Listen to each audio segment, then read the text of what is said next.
The Greedy Dog.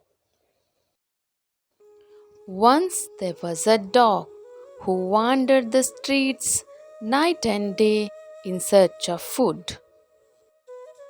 One day he found a big juicy bone and he immediately grabbed it between his mouth and took it home. On his way home, he crossed a river and saw another dog who also had a bone in its mouth.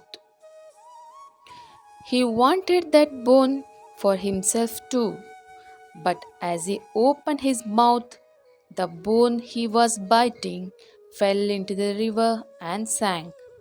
The night he went home hungry. Moral of the story: do not be greedy, or greed is a curse. Thank you for watching.